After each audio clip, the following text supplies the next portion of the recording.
Hi, and welcome to the first video lecture for LAS 505 of the fall term.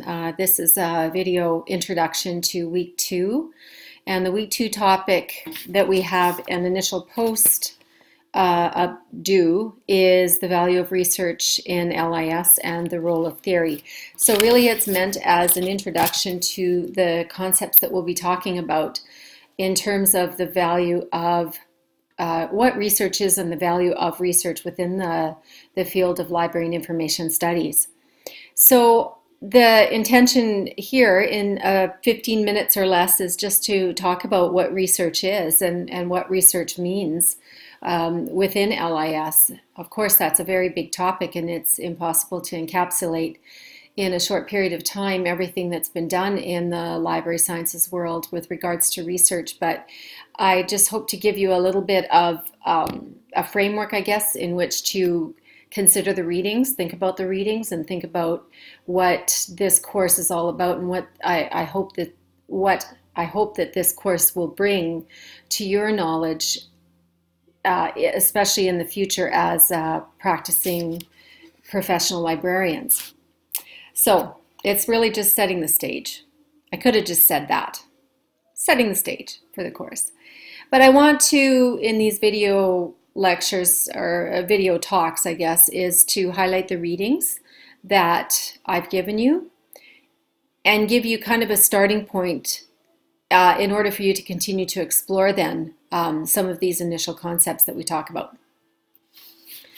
Now, the field of library sciences, I guess sometimes we say library studies, but the field of library sciences is a relatively new field. It's a relatively new discipline within the context of all of the schools of thought and philosophies throughout history. The first library school in North America was started by Melville Dewey. You may know that already. In 1887, opened up at Columbia University and was called the the School for Library Economy. School of Library Economy, strange name. So 1887, really was the beginning of philosophies and ways of thinking about librarianship as a profession. So it's always had its roots and its foundations as a profession, not necessarily as a way of thinking. So it's different in that sense than history, philosophy, sociology, in that it has its groundings with professional practice. So research that has evolved has largely been centered around that context of professional practice. And in that sense has been maybe, sort of focused more on, or I guess lean towards more applied research than on theoretical research. That doesn't mean that theoretical research doesn't have a place in LIS, and it needs to, but I'm suggesting that over the years, because of our roots in a very practical profession, a very practical knowledge that we need, it hasn't been sort of the theoretical development of library and information studies hasn't been quite as robust. So you have 5 readings this week, and they are all, I'm sorry, there's only 4. Yay, there's only 4. And they are all posted as PDFs in your e-class. So you will find all your readings there. Go through them. And I'll talk just a little bit about each of them right now, just in alphabetical order. And it's interesting because the alphabetical order is actually kind of the progression of the topic, really, from kind of the more specific to, I should say, I guess maybe the more general to the more specific, in terms of talking about research in general, to talking more specifically about some of the criticisms of LIS research. So you'll find those 4 readings in your e-class, and the Conaway reading is a good introduction to what is research and what does research look like in LIS. And so what is exactly research? And that's a really broad term used to describe many different things. Somebody says, like you have somebody in high school and they have to do a report on a topic for social studies. So they say, I'm going to go to the library and I'm going to do some research. Or you want to buy a new fridge. So you say, okay, I'm going to spend Saturday morning and I'm going to sit down on my laptop and I'm going to research all the different places and prices for fridges in the city.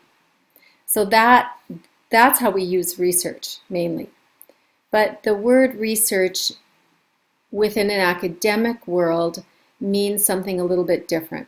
So when we're talking about research or academic research, such as what we're discussing in this course and what this course is about, we're talking about original research. So we're talking about what is essentially the creation of new knowledge, or the addition of knowledge on top of knowledge that we already know.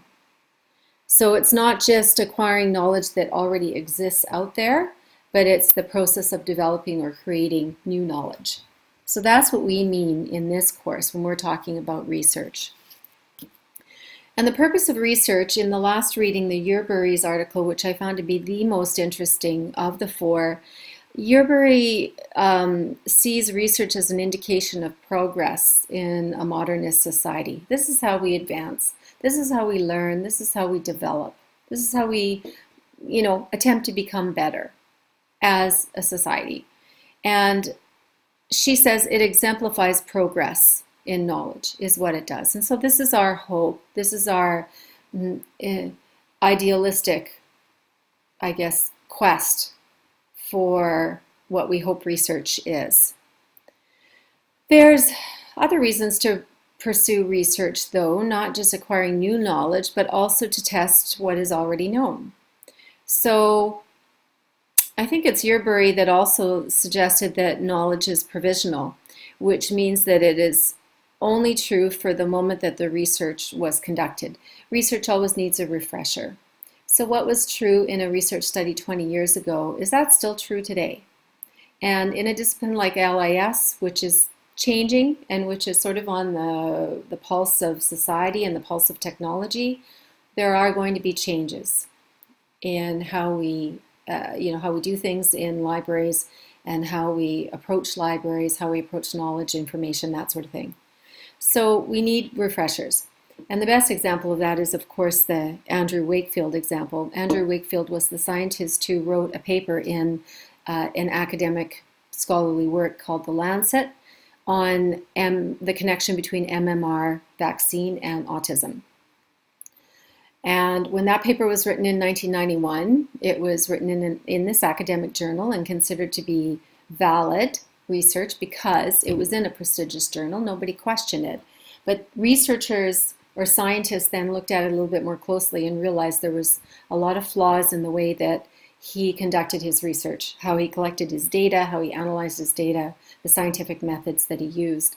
So they redid the study over and over and over again. In fact, hundreds of times this study was recreated, and the outcome was always the same. Meaning the outcome was always the same in that it was different than what Wakefield said. So there was no proof that there was a connection. But the damage that Wakefield's paper did to our psyche and to our way of thinking about MMR vaccines and sort of what it's done to question the science of vaccines has it's had permanent damage. So imagine if we hadn't recreated that experiment and that we all believed Wakefield's paper. So there is a necessity to recreate and to test what we thought we knew. Now, the Conaway reading provides a definition of research, and Conaway and Radford, there's two scholars as part of that chapter. They suggest that there are two different types of research, two broad categories of research, and one is basic research and the other is applied research. Basic research is what we might view as just scientific research, pure theoretical or scientific research. and primarily interested in deriving new knowledge, and is only sort of peripherally associated with how that new knowledge might actually be applied to practical situations. Whereas, and in that sense, new knowledge, it produces new knowledge that is generalizable. Applied research, and I quote, emphasizes the solving of specific problems in real situations. So as you can imagine, much of research in LIS is applied. So that means that the research is meant to be applicable to real-world situations and to actually help us out in practice. We learn more about collections. We learn more about the patron behavior. We learn more about library space. We learn more about the impact of technology. We learn more about social work in libraries, all of these things that we're involved in because of the research that we do. So a lot of what you will see when you start looking at LIS research will be applied research. But the chapter also talks about that there isn't a hard line between basic and applied as well. Sometimes basic research or scientific research can lead to new ways of doing things, new like practical application. And applied research can lead to the development of new theories. So it can work, they're not exclusive, but I want you to keep these definitions in mind as you look at the different research examples and what the intention of the research might be. So, but there is no doubt that LIS research, as that chapter says, and I quote, can improve library practice, management, and professional decision making. Research can allow for just a more holistic and a full look at what is happening in the world of library and information sciences, and allows us to make informed decisions based on what has been discovered at a broader level, on a broader model. And also, you know, we have an obligation to contribute to greater theoretical knowledge, and this has been a little slower to start in the world of LIS. And perhaps it is a result of LIS being more of a profession-based rather than a conceptual discipline. And we also operate under the broader scope of disciplines such as sociology, psychology, and even business.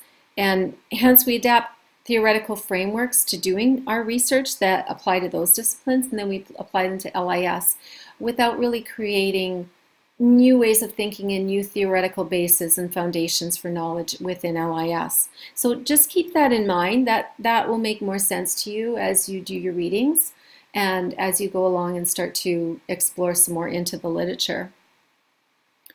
So let me see, in the last 2 minutes, what do I want to highlight? I think the important thing about this course and the fact that it's a foundational course in LIS research, I think the most important thing that it can do is not necessarily to develop in you, to develop researchers out of you. I think that's more the advanced course's intention, but just to kind of give you an understanding of the research process.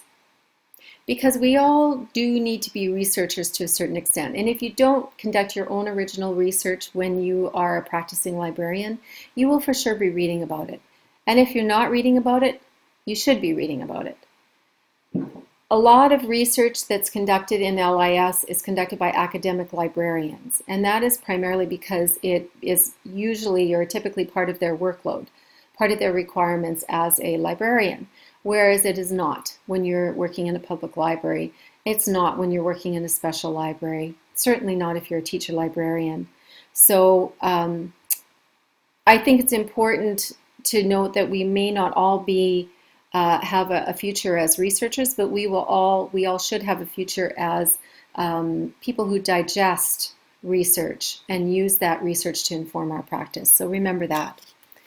I'm going to end the video here because the next video is going to talk specifically about the role of theory in LIS research. So I hope that that was a clear enough introduction to you for what we're going to be talking about this week. Thanks very much.